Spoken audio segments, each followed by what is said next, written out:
caras, eu sou a Aline Borges e tô aqui para falar com vocês um pouquinho aí sobre o meu trabalho em Pantanal.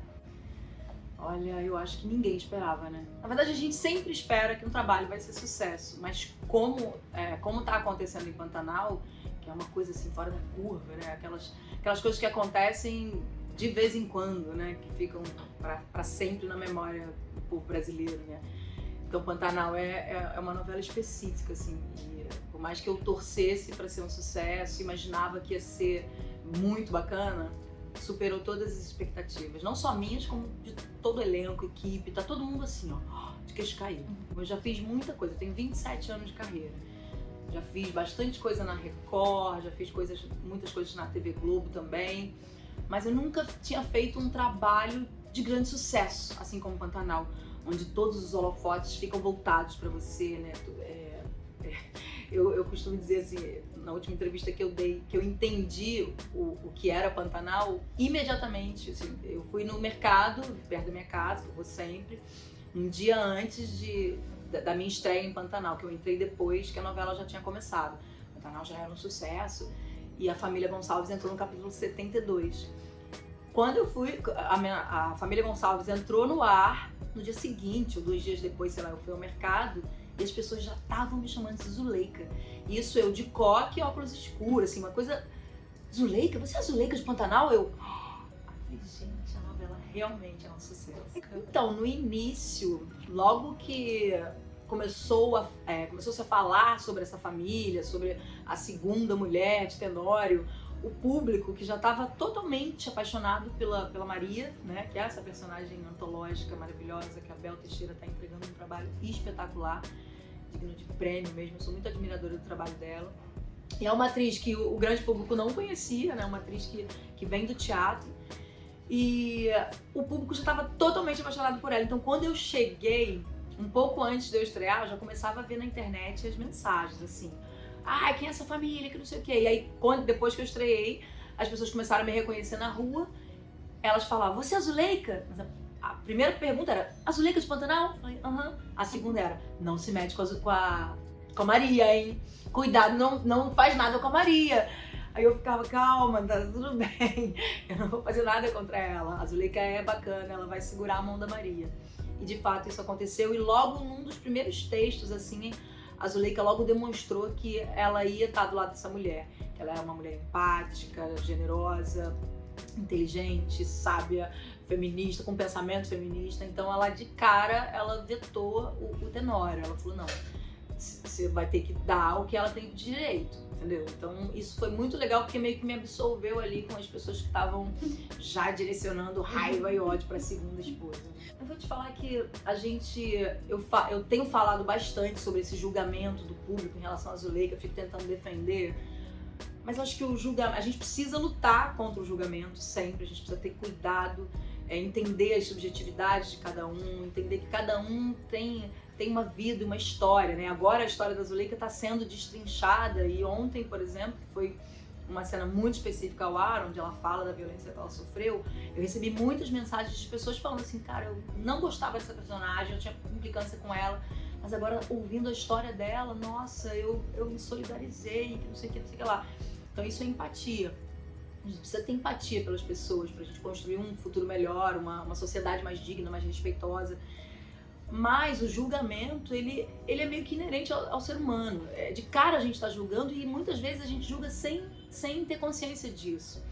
E eu acabei também, quando peguei o roteiro e comecei a ler, eu falei, peraí, cara, essa mulher que ralou pra caramba pra poder se formar, é enfermeira, não depende desse homem pra nada, como é que ela vai parar no Pantanal?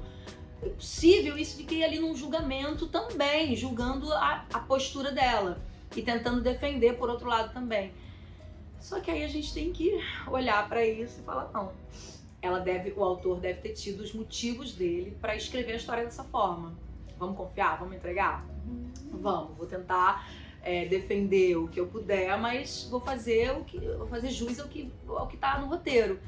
E fui fazendo, assim, e hoje eu entendo um pouco mais, assim. Na verdade, eu achei até muito bom, porque a Zuleika, quando eu li, assim, era uma mulher muito correta, uma mulher que ela faz tudo pela família, uma mulher de bom caráter, sensata, só que, paralelo a todos esses adjetivos que eu falei, ela é humana, então ela vai fazer muita coisa legal, mas ela também vai errar pra caramba.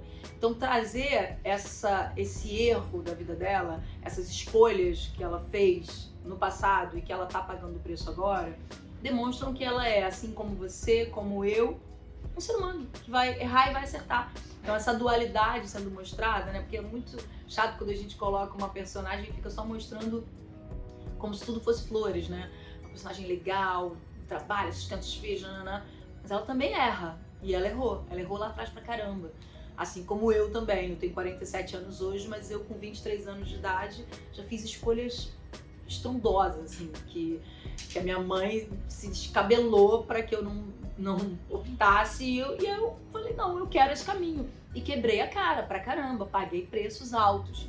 Mas é isso, são escolhas que a gente faz e isso é de cada um, é particular de cada um e a gente não pode julgar, a gente precisa respeitar. Essa cena, eu nunca vivi, graças às deusas, aos orixás, eu nunca vivi nada parecido. Mas você não precisa viver certas dores para você se sentir atravessados por ela, assim.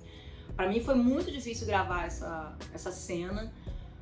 Eu me debulhava em lágrima cada hora que eu lia o texto foi muito bem escrito.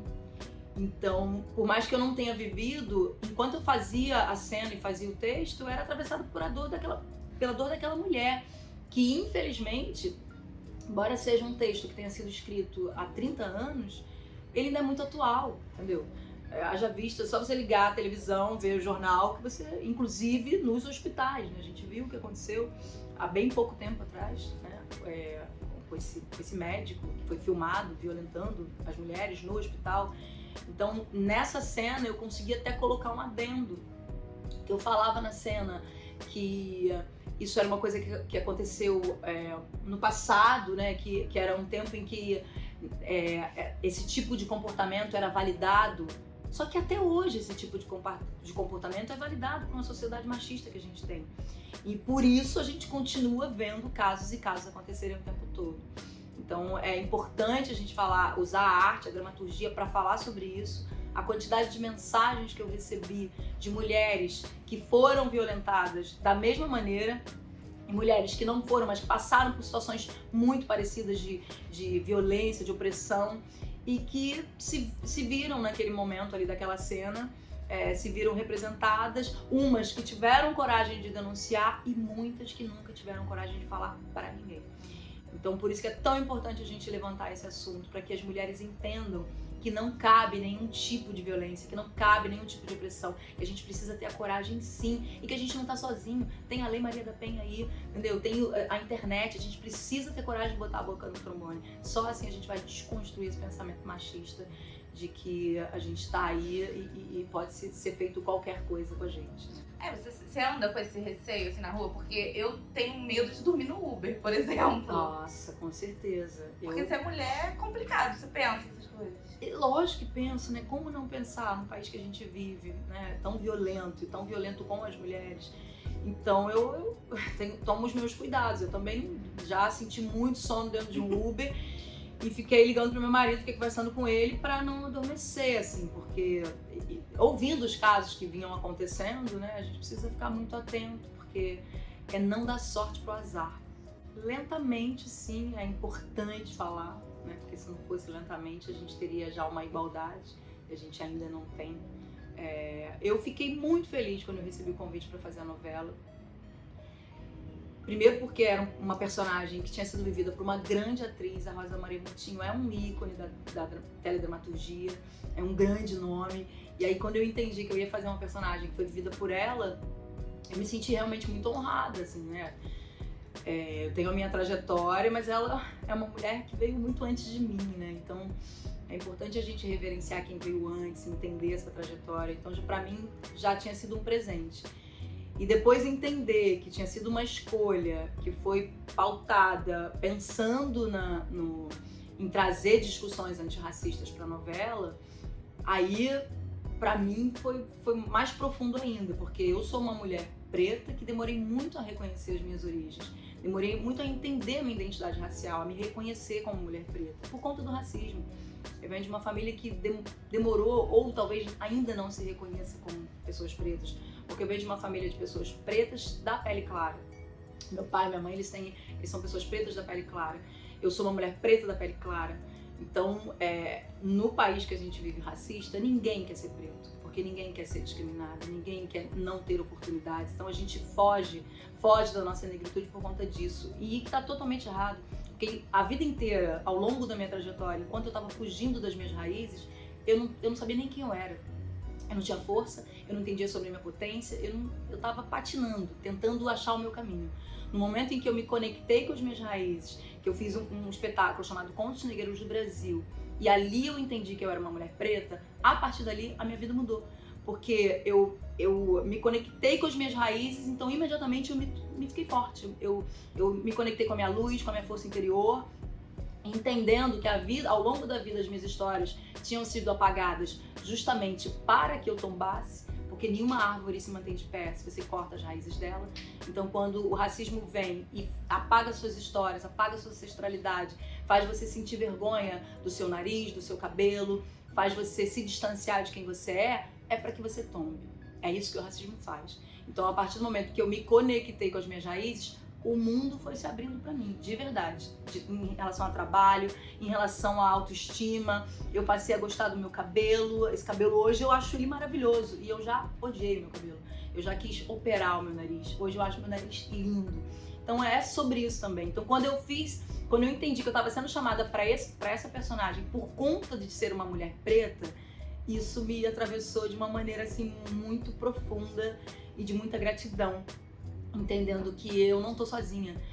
Eu demorei a me conectar com a minha ancestralidade, mas a partir do momento que eu me conectei, o meu caminho tá sendo muito bem guiado, graças aos orixás. Ela acompanhou a minha trajetória da minha reconexão com a minha identidade. Ela era muito pequena, mas ela acompanhou. E eu lembro dela, no início ela tem uma prima, loura de olho verde, que era a referência dela, assim, de mulher bonita. Ela queria ter o cabelo liso como a prima, ela queria ter os olhos claros. E ela foi acompanhando a minha reconstrução, o meu resgate, e ela foi começando a gostar, foi começando a entender o valor de ser uma pessoa preta. Eu sou casada com um homem branco. A Nina é filha de uma mulher preta, mas ela é uma menina branca. Só que ela tem as raízes pretas, ela tem um nariz. O nariz dela é como o meu, o cabelo dela é como o meu. E aí eu vi ela passando a gostar da fisionomia dela. Só que agora, com 11 anos, ela retrocedeu. Porque na escola, um dia ela foi pra escola, eu deixei o cabelo dela bem blackão, linda. E chegou na escola, os meninos brancos da escola começaram a zoar ela, falando que o cabelo dela era de bruxa, que era feio, não sei lá, enfim. Agora, com 11 anos, eu tô tendo que novamente fazer um trabalho de reconstruir a autoestima dela. Porque ela tá com vergonha do nariz, ela tá com vergonha do cabelo. Ou seja, a gente vive num país extremamente racista, em que a gente precisa ficar o tempo inteiro reeducando. Por isso que é tão importante uma educação antirracista em todos os sentidos, para que a gente reconstrua esse país, para que as crianças de hoje em dia, a Isis que está me assistindo, que eu sei que está me assistindo, a Pana, todas as crianças entendam a importância de respeitar a diversidade, que as crianças pretas se reconheçam na Zuleika, se reconheçam num comercial. Por isso que é tão importante. Você pergunta pra mim, você acha que hoje a gente vê uma igualdade no audiovisual? Ainda não, óbvio que não, sabe? No próprio Pantanal, eu junto com a minha família, somos o núcleo preto da novela. Isso é igualdade? Não é. Mas é relevante? Porque é importante ter. Só que a gente precisa de muito mais. As pessoas pretas precisam se reconhecer, precisam se ver. Então a luta é essa, para que a gente lá na frente tenha igualdade. Chegue num set de gravação, um set de cinema e veja 50% de pessoas brancas, 50% de pessoas pretas, pessoas trans. A diversidade ela precisa se fazer presente em todos os sentidos. E acho que a luta precisa ser essa. Olha, eu vou te falar que essa frase do Tenório parece totalmente fora do contexto, né? no momento que a gente vive, 2023, né? Essa novela foi escrita há 30 anos. E eu venho de uma educação, meu pai tem 92, a minha mãe tem 80. E a minha mãe, na verdade, ela me educou dessa forma. Assim, ela não teve uma educação, porque também não teve. A minha avó educou ela para casar. Aprender a cozinhar, cuidar da casa, e ser uma boa dona de casa, uma boa mãe de família. E eu acabei que recebi também essa educação, sabe? Que eu tinha que aprender a cozinhar. A minha mãe, até pouco tempo atrás, ela falava assim, você tem que ensinar a Nina a lavar louça. Eu falava, mãe, não preciso ensinar ela a lavar louça. Eu vou ensinar ela a ser independente, a cuidar da própria vida, sabe? A estudar muito para ser independente. Então, assim, é um pensamento ainda de muita gente, de que a mulher nasceu para ser do lar, sabe? E não tem mais isso. A mulher nasceu para ser o que ela quiser. Isso eu falo para minha filha de 11 anos, eu falo para a Isis que está me assistindo, eu falo para todas as mulheres. Sejam quem vocês queiram ser. Porque assim a gente vai construir um mundo mais potente. Sim, é até bom falar disso porque às vezes as coisas saem de uma forma e o entendimento fica meio deturpado, né? Eu quando falei sobre isso, algumas pessoas falavam, nossa, tá cuspindo no prato que comeu, que não sei o quê. Não é sobre isso. É sobre quem você é. Eu não sou celebrity, eu sou uma artista, eu sou uma atriz de alma que trabalha a vida inteira vindo teatro, tô no cinema, tô na TV, mas o meu rolê é esse. Eu nunca tive o menor interesse em fazer reality show, não é a minha praia. O convite pro Power Couple, ele surgiu no momento... Sou artista, né? Então você pensa, nós temos altos e baixos. Então o momento que chegou o convite, eu tava num momento de baixa, sem trabalho e tudo mais. E era um cachê muito bom. Eu confesso que eu falei, fiquei meio assim, será? Mas eu não queria. E não é porque eu critico o programa, porque não é a minha praia, não conversa comigo, sabe? Só por isso, não critico. Olha, eu trabalhei anos na Record, tenho gratidão à Record, eu fiz belíssimos trabalhos lá. Então essa minha fala não foi em momento algum para desmerecer a Record, para desmerecer o convite que eu fiz. É só sobre dizer que aquilo ali não tem a ver com a minha trajetória de carreira, com a minha estratégia de carreira, e só por isso eu não aceitei. E eu rezei, que falou assim, rezou para não entrar. Eu rezei para pintar uma coisa que fizesse jus ao meu trabalho, e realmente pintou. Eu logo depois, antes de dizer não ou sim, veio o convite para fazer Alemão 2, que é o filme que eu fiz, que foi um sucesso. Eu e meu marido fizemos juntos, Alex Sinali. Mas é isso, somos artistas e viver de arte num país que não valoriza a arte é viver na resistência. Olha, vou ser bem franca com você, eu já me vi em momentos da minha vida planejando muito o futuro, sabe? Hoje eu quero viver o presente, porque já é muito difícil dar conta do presente. Se a gente ficar projetando o futuro, a gente enlouquece. Então, assim, eu sei que o presente, eu tô colhendo frutos que foram plantados durante muitos anos. Eu não venho de família com tradição artística, não recebi, não tive QI, nunca tive nenhum tio, nenhum primo, nenhum namorado, ninguém que me puxasse. Eu ralei a minha vida inteira pra estar aqui sozinha, entendeu? Com o meu suor, acreditando que eu nasci pra isso, entendeu? Acreditando em mim. Então, assim, se eu não acreditasse em mim, eu não estaria aqui. Obviamente que tenho a base familiar que me propiciou isso, porque a gente não caminha sozinho, né? Os meus pais, por mais que eles não quisessem que eu enveredasse para essa profissão, no momento em que eles entenderam que era isso que eu queria, que não tinha negociação, eles aplacaram e me ajudaram da forma deles. E hoje eu vejo eles morrendo de orgulho de me ver em Pantanal. Então isso também é muito prazeroso, assim, vale todo o percurso. Tem muita coisa para acontecer, não posso dar spoiler sobre o que vem, mas o que eu posso dizer é que meu coração está muito grato de ter feito parte, de estar fazendo parte de uma novela como Pantanal. Eu agradeço assim, imensamente todos os dias o convite, a aposta do Bruno Pérez, porque eu sei que foi uma aposta dele para mim. Ele me encontrou no Instagram e falou, ela é Azuleika. Então eu agradeço mesmo todos os dias. E desejo não, eu já tô vendo as portas se abrindo, assim. Então é muito importante a gente entender que quando a gente acredita, bota fé e consegue fazer um trabalho bem feito, com amor, os caminhos se abrem. Então, nesse momento, os caminhos estão se abrindo para mim. Eu agradeço com a minha humildade, vou seguir sempre, nunca vou passar por cima de ninguém, respeitando todas as pessoas que trabalham comigo e plantando, que a gente tem que seguir plantando. A gente nunca pode estacionar, cheguei em algum lugar. Não existe chegar em algum lugar. A vida é um percurso que a gente vai estar sempre plantando para colher, plantando para colher, plantando para colher. E nada está garantido.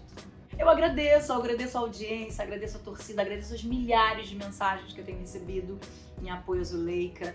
É muito bonito, assim, a gente ver uma corrente de positividade. Receber a mensagem de vocês alimenta o meu trabalho. Então eu agradeço e espero, assim, sempre retribuir com o meu talento, assim, com toda a paixão que eu tenho à minha profissão.